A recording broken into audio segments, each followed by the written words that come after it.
மண்ணு இது திருச்சி மண்ணுங்க. நம்ம பதிவை புதுசாக பார்க்குறவங்க சப்ஸ்கிரைப் பண்ணி பாருங்கள். மிகவும் பயனுள்ளதாக இருக்கும் குட்டீஸ். வாங்க, இன்றைய வகுப்பு இயல் 5ல் துணைப்பாட பகுதியில் எது சிறந்தது அப்படின்னு ஒரு கதை தான் பார்க்க போகிறோம். வாங்க கதைக்குள்ளே போகலாம். பல ஆண்டுகளுக்கு முன், அதாவது பல வருஷத்துக்கு முன்னாடி, மங்கையர்க்கரசி அப்படின்றவர் தன்னுடைய நாட்டை ரொம்ப சிறப்பாக ஆட்சி செய்து வந்தாங்கங்க. அது மட்டும் இல்லாமல் அந்த அரசி நீதியும் நேர்மையும் இருக்கிறவங்களா இருந்தாங்க. சரிங்களா? அவங்க ஆட்சி செய்கிற போது மக்கள் எந்த ஒரு கஷ்டம் இல்லாமல் மகிழ்ச்சியாக வாழ்ந்து வந்துட்டு இருந்தாங்கங்க. அப்படி இருக்கிற அந்த நாட்டில் ஒரு நாள் கிராம தலைவர் என்ன பண்ணுறாரு, அரசியிடம் ஒரு வழக்கை கொண்டு வந்தார். ஒரு பஞ்சாயத்தை கொண்டு வர்றார். சரிங்களா? பஞ்சாயத்தை கொண்டு வர்றார். என்ன பஞ்சாயத்து அப்படின்னு பார்த்தீங்கன்னா, 4 பேர், அதாவது கிராம தலைவர் 4 பேரோட மங்கையர்க்கரசி இருக்கிற அந்த அரண்மனைக்கு வர்றாங்க. அரசியை வணங்கிட்டு கிராம தலைவர் தன்னுடைய வழக்கை எடுத்து சொல்கிறாரு. அதாவது என்ன நடந்துச்சு அப்படின்னு பார்த்தீங்கன்னா, அந்த தலைவர் இருக்கார்ல, கிராம தலைவர், அவர் சொல்கிறாரு, எங்கள் ஊரில் ஒரு பெரிய பணக்காரர் இருக்காருங்க. அவர் ஒரு போட்டி வச்சார். என்ன போட்டி வச்சார் அப்படின்னு பார்த்தீங்கன்னா, யார் ஒரு சாதனை புரிகிறாங்களோ, யாருமே செய்யாத ஒரு சாதனையை யார் செய்கிறாங்களோ அவங்களுக்கு 100 பொற்காசுகள் கொண்ட பொற்கிளியை பரிசு கொடுக்குறதா சொல்லியிருக்கிறாங்க. சரிங்களா? அப்போ என்ன நடந்துச்சு அப்படின்னு கேட்டிங்கன்னா, அந்த போட்டியில் இந்த 4 பேருமே ஜெயிச்சிட்டாங்க. அதனால் இந்த 4 பேருக்குமே பரிசு அவங்கவுங்களுக்கு பங்கை பிரித்து கொடுக்கலாம் அப்படின்னு சொன்னால், இந்த 4 பேர் என்ன பண்ணுறாங்களாம், அதெல்லாம் முடியாது, எங்கள் 4 பேரில் ஒருத்தங்களுக்கு தான் அந்த பரிசை கொடுக்கணும், அந்த பரிசு சரிசமமாக பிரித்து கொடுத்தீங்கன்னா நாங்கள் வாங்க மாட்டோம் அப்படின்னு சொல்கிறாங்க.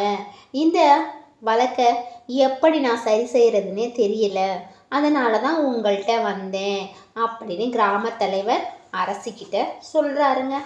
உடனே இந்த அரசி என்ன பண்ணுறாங்க அப்படின்னு பார்த்தீங்கன்னா, சரி, இந்த 4 தங்களுக்கு பரிசு தொகை முழுசாக தான் கிடைக்கணும்னு சொல்கிறாங்க.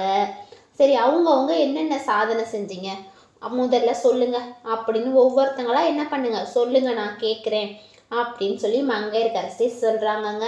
அந்த முதல்ல அவருடைய பெயர் என்ன அப்படின்னு பார்த்தோம்னா முருகேசன். அவர் என்ன பண்ணுறாரு அப்படின்னா, ஒரு மளிகை கடை வியாபாரம் பண்ணிகிட்ருக்காரு. முழு கவனத்தையும் அவர் என்ன பண்ணுறாரு, தன்னுடைய மளிகை கடையில் வியாபாரம் பண்ணிகிட்ருக்கும் பொழுது தெருவில் ஒரு மாடு வருது. மாடு வந்து என்ன பண்ணுது அப்படின்னா, ஒரு குட்டி பொண்ணு, சின்ன பொண்ணு வந்துட்டு இருக்காங்க.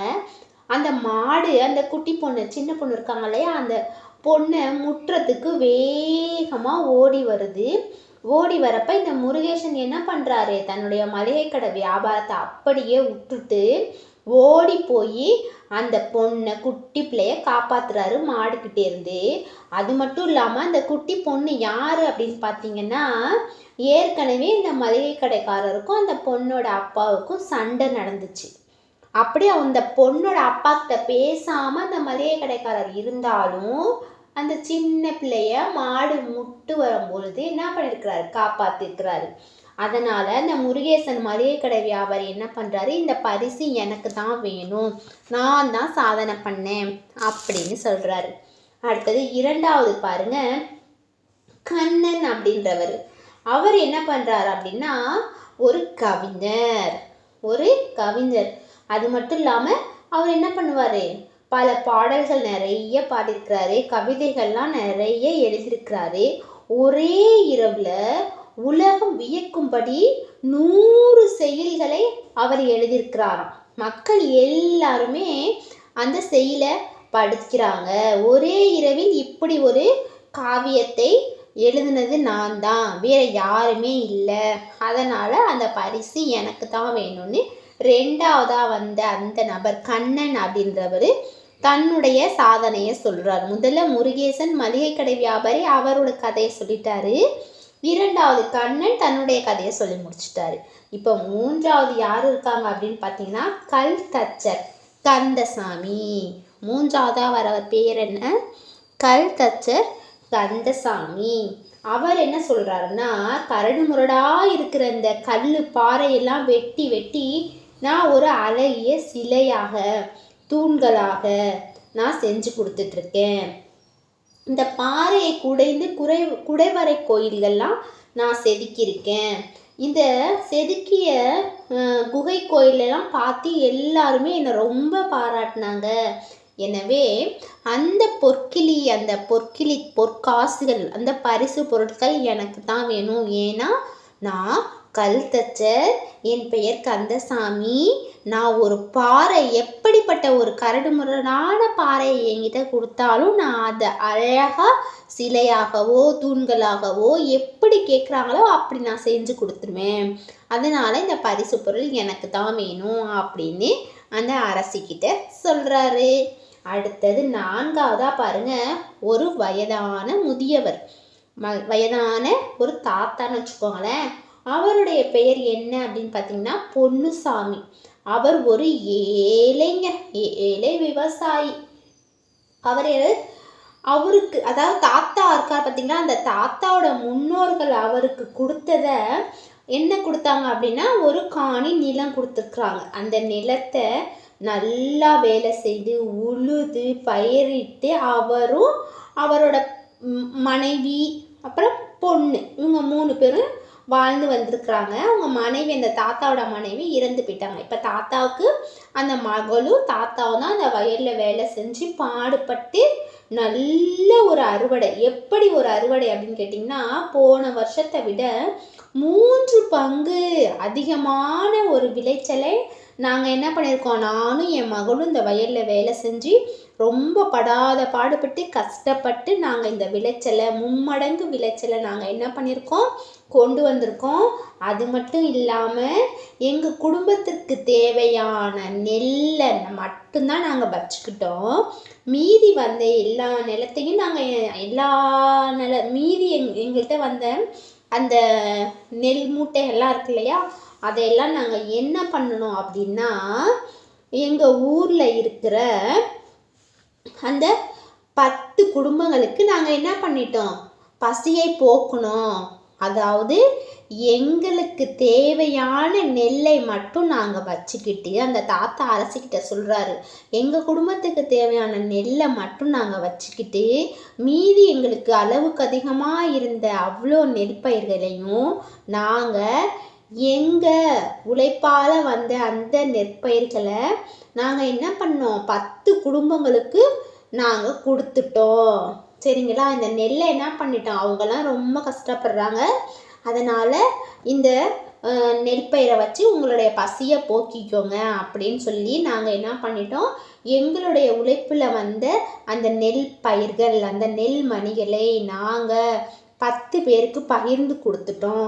அதனால் இந்த பரிசு எனக்கு தான் வேணும் அப்படின்னு அரசிக்கிட்ட சொல்கிறாரு. முதல்ல வந்தவர் அவர் யார், முருகேசன் மளிகை கடை வியாபாரி. இரண்டாவது வந்தவர் கண்ணன்றவர். அவர் யார், அவர் ஒரு கவிதை பாடல்கள்லாம் பாடுவார், கவிதை எழுதுவார் இல்லைங்களா. மூன்றாவது ஒருத்தர் யார், கல் தச்சர் கந்தசாமி. அவர் என்ன பண்ணுறாரு, பாறைகள் எவ்வளோ பெரிய கரடு முரடான பாறையெல்லாம் கொடுத்தாலும் அவங்க எப்படி கேட்குறாங்களோ அப்படி வடிவமைச்சு கொடுத்துருவார். நான்காவதாக வந்தவர் யாருன்னா ஒரு பொன்னுசாமின்ற ஒரு வயசான தாத்தா. அவர் ஒரு விவசாயி. அவர் தன்னுடைய கதையை சொல்லி முடிச்சுட்டாரு இந்த மங்கையர்க்கரசி அப்படின்ற இந்த அரசிகிட்ட. இந்த அரசி என்ன பண்ணுறாங்க, 4 பேரோட கதையும் கேட்டுட்டு இந்த பரிசை யாருக்கு கொடுக்குறாங்க தெரியுமா, அந்த அரசி இந்த வயதான தாத்தாவுக்கு தான் கொடுக்குறாங்க. ஏன் அப்படின்னா, என்ன காரணம்னு கேளுங்களேன், இவர் தன்னுடைய நிலத்தில் வந்த அந்த நெல்லை தான் மட்டும் வச்சுக்காம மீதி எல்லாத்துக்கும் கொடுத்துட்டாரு இல்லைங்களா. இந்த ஒரு மனசு யாருக்கு வரும்? அதனால் இந்த பரிசு பொருள், இந்த பொற்கிளி இந்த பொன்னுசாமின்ற விவசாயிக்கு தான் அப்படின்னு சொல்லி மங்கையர்க்கரசி தீர்ப்பு சொல்லி அந்த விவசாயிக்கு அந்த பரிசு பொருளை கொடுத்துட்டாங்க. அந்த பரிசை வாங்கிக்கிட்டு அந்த பொன்னுசாமின்ற தாத்தா ரொம்ப சந்தோஷமாக போகிறாருங்க. இதுதாங்க இந்த துணை பாடத்தினுடைய கதை. இந்த கதை உங்களுக்கு பிடிச்சிருக்கா? சரி, வாங்க நீங்கள் நல்லா படித்து பாருங்கள், உங்களுக்கு நல்லா புரியும். சரியா? இப்போ வினாக்களுக்கு விடையளி கொடுத்துருக்காங்க பார்த்தீங்களா? அரசியிடம் கிராம தலைவர் கொண்டு வந்த வழக்கு யாதுன்னு இருக்கு பார்த்தீங்களா? அதற்கு பாருங்க, அரிய சாதனை புரிபவருக்கு 100 பொற்காசுகள் கொண்ட பொற்கிளி ஒன்றை பரிசளிப்பதாக அறிவித்தார். சரிங்களா? அரசியிடம் கிராம தலைவர் கொண்டு வந்த வழக்கு யாது அப்படின்னா என்ன வழக்கு கொண்டு வந்தாரு? அரிய சாதனை புரிபவருக்கு 100 பொற்காசுகள் கொண்ட பொற்கிளியை பரிசளிக்கிறது தான் இந்த வழக்கு. சரிங்களா? அடுத்தது இரண்டாவது பாருங்க, விவசாயியின் சாதனை தான் உயர்ந்தது என அரசி கூற காரணம் என்னன்னு கேட்டிருக்காங்க பார்த்தீங்களா? அதுக்கு என்ன அப்படின்னு பார்த்தீங்கன்னா, தமது ஒரு காணி நிலத்தில் 3 மடங்கு நெல் உற்பத்தி செய்து சாதனை படைத்துள்ளார். உண்மையில் இது பெரிய சாதனை. எந்த அளவிற்கு பாடுபட்டு உழைத்திருந்தால் இந்த அளவு பலன் காண முடியும்? அவரது உழைப்பால் மேலும் 10 குடும்பங்களின் பசியை போக்கியுள்ளார். எனவே பொற்கிளி பெற தகுதியானவர் இவரே. இவருக்கே பொற்கிளியை வழங்க ஆணையிடுகிறேன் அப்படின்னு சொல்லி தீர்ப்பை வழங்கினார்னு சொல்லி எழுதிருங்க. சிந்தனை வினால அரசி கூறிய தீர்ப்பு சரியா? உங்களுடைய கருத்து என்ன அப்படின்னு நீங்கள் உங்கள் வகுப்பறையில் கலந்து பேசுங்க. ஒரு நாடகமாக நடித்து பாருங்கள். இந்த பதிவு உங்களுக்கு பிடிச்சிருக்குன்னு நினைக்கிறேன். நண்பர்களுக்கும் ஷேர் பண்ணுங்கள், சப்ஸ்கிரைப் பண்ணுங்கள். நம்ம மீண்டும் ஒரு வகுப்பில் சந்திக்கலாம். நன்றி, வணக்கம். வாழ்க வையகம் குட்டீஸ்.